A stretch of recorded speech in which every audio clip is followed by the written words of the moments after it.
Hello and welcome to Arabiya English. I'm Tom Burges-Watson. On Sunday, Joe Biden stunned the world by stepping off the 2024 Democratic ticket. This unexpected move has ignited a political frenzy. The Game of Thrones has begun. The dimly lit corridors of power are now buzzing with speculation and schemes. Who will rise as the Democratic nominee? Who will have the courage, the strategy, and the support to face off against a resurgent Donald Trump? Well, joining me now to discuss these developments is Spencer Crithcley, a former advisor on both of President Barack Obama's presidential campaigns. Thank you very much indeed for taking the time to speak to us. Has President Biden made the right decision, and did he ultimately have any choice in your view? I think the choice was always his, both technically because of the way our primary candidate selection process works, and because everybody, I think, had a consensus view in the Democratic Party that he had more than earned it, given his lifetime of service and his really historically successful record as a U.S. president. It was a decision, I think, that came very hard after a great deal of internal struggle. I think because, like many successful people, part of the key to President Biden's success is that he simply would not quit when the going got tough. Sheer relentlessness is often an ingredient in somebody's success, whether it's in politics, business, or other areas of life. In terms of whether in the end there was no choice, I think that finally when he looked at the difficulties of his winning re-election, whether he thought that those difficulties were fair or not, he saw the cost as far too great, not just for his own career, but I think really in an act of public service, he sacrificed his own ambitions for the good of the country. Sure, the polls weren't looking too good, were they, for him? And I just want to ask you, what was the moment at which you realised, or you think the rest of the party realised, that the time had come for him to absolutely step down? What was that moment that decided it? Well, for me, and I think for many people, it was very difficult to arrive at that moment because, as I say, President Biden's record as a president was very strong. He's often been underestimated throughout his career, and whether one supported his decisions or not, he really had a remarkable record of achievement in having those decisions take effect and to have an effect on the lives of all Americans. So it was not an easy thing to say, oh, well, this man should step aside because of all that would potentially be lost by having him do that. But for me personally, it came with some of these polls, not the national polls showing Trump a little bit ahead. Those polls are often really meaningless because they do change so much and have often changed dramatically in the past. And really, it's the business of an effective campaign to change the polls and swing people in your direction simply by persuading them that you're the better candidate. But some of those key polls showing that a strong majority of Democrats, for example, thought that Biden should step aside, despite the fact that the great majority of Democrats liked him very much and thought he had done a good job.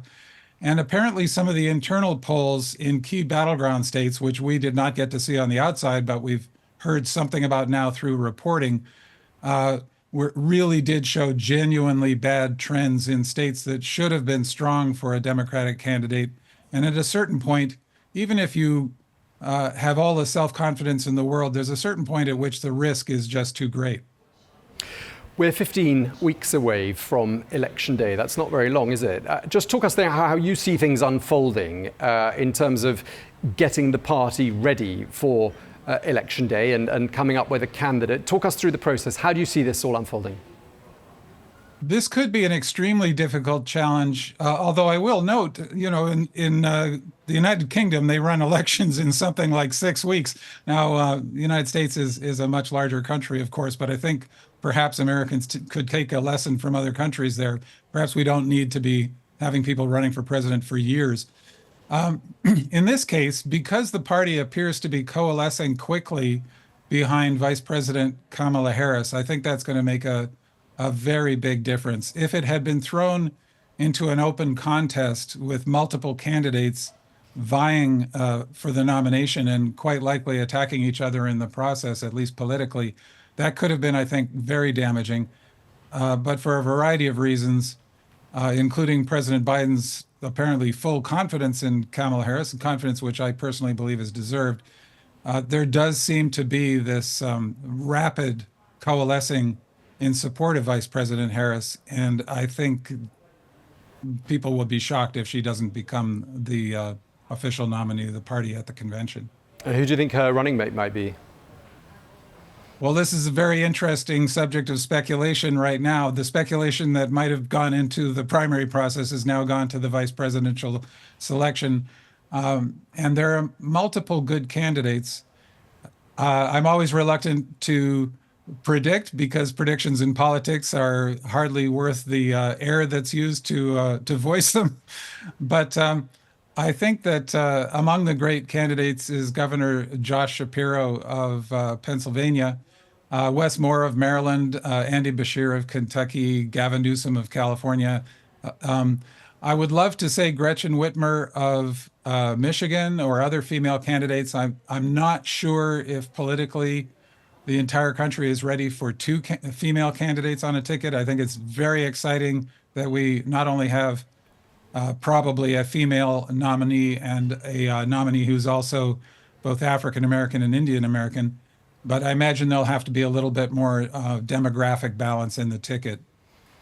What does your former boss, President Barack Obama, make of Kamala Harris's candidacy? Have we heard anything from him?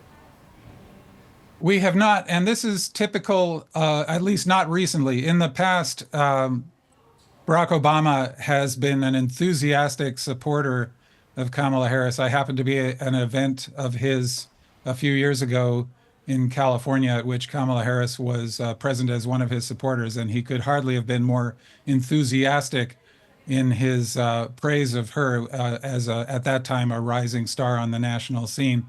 But his lack of an endorsement so far is actually predictable with Barack Obama, I believe, because he's aware that his endorsement carries an enormous amount of weight, and he would want to avoid the appearance of conducting some kind of coronation of a candidate chosen by the most senior leaders of the party. And I think it's wise that the party, in fact, is inviting people to step forward to compete for this nomination rather than having powerful people like Barack Obama or former Speaker Nancy Pelosi say this is the person.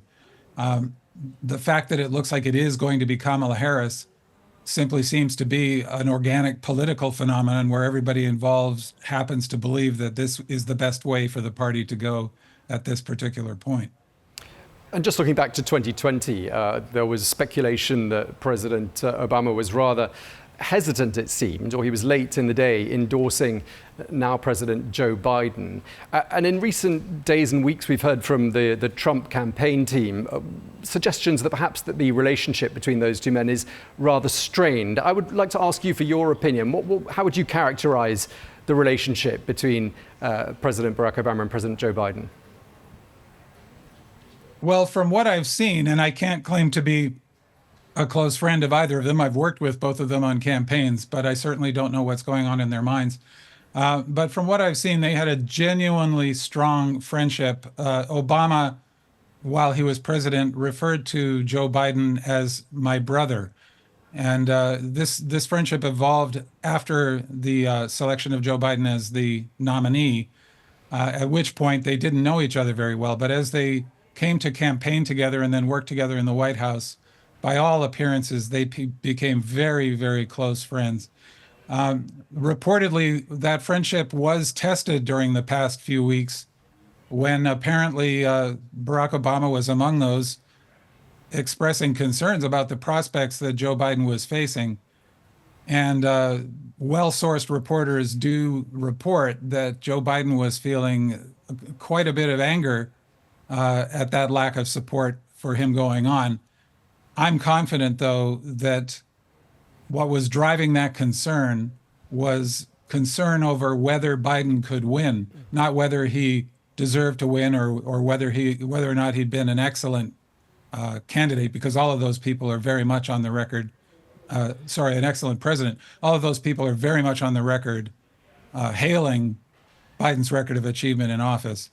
I think these are the sorts of things that happen when people are forced to make difficult decisions. And sometimes your best friends are the ones who will give you the story straight as they see it, even when that's not what you want to hear. Let's just go back to looking at the campaign now that lies ahead of us through to November. I mean, the nature of the campaign has really been turned on its head, and I expect Team Trump was taken by surprise by the sudden nature of that announcement on Sunday by President Joe Biden. And we've now got a situation, we've got 78-year-old Donald Trump, a white male, facing off against a, by then, 60-year-old black female or mixed-race female. I'm just wondering, how much do you think this changes and re-energizes the campaign, and how do you think it will change voter intentions who perhaps didn't want to see either of those two men win ultimately? Yes, I think really, as painful as this has been, I think it's going to be a very good thing for the campaign. At a certain point, voter perceptions become too difficult to change, and the concerns that voters had about Joe Biden being too old, whether one thinks those concerns were justified or not, appeared to be close to set in stone.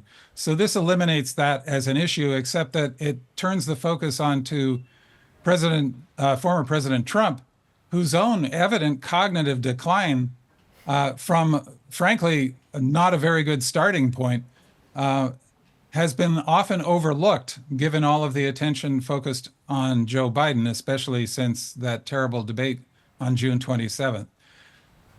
And it also allows Kamala Harris, who, after all, is a very successful prosecutor, to prosecute the most important point in this campaign, which we must never lose sight of. One of these candidates still believes in democracy and is still patriotic to the founding American vision of democracy. And Donald Trump is attempting to overthrow democracy. Once again, he's already done it. And down to the current Project 2025 agenda, which was put together by his most senior advisors, as well as one of the main organizations backing him these days, the Heritage Foundation, is a recipe for converting America to an authoritarian state, and apparently an autocratic state, given the quasi-monarchical powers that are described in that document. And as has also been demonstrated by the recent U.S. Supreme Court decision, granting certain forms of absolute immunity to a president as if that president were, in fact, an absolute monarch. So that is the case that Kamala Harris will be prosecuting. And I think it's a case that the Trump campaign will not be able to defend against, because they've been so enthusiastically on the record advertising the fact they want to tear down the institutions of American democracy. Okay, well, we're going to have to wait and see how events unfold during the course of these next 15 weeks. I'm afraid we're out of time, but I'd like to thank you very much indeed, Spencer Crithcley, former advisor on both of President Barack Obama's presidential campaigns. Thank you very much indeed to you. And thanks to you for joining us here on Al Arabiya English.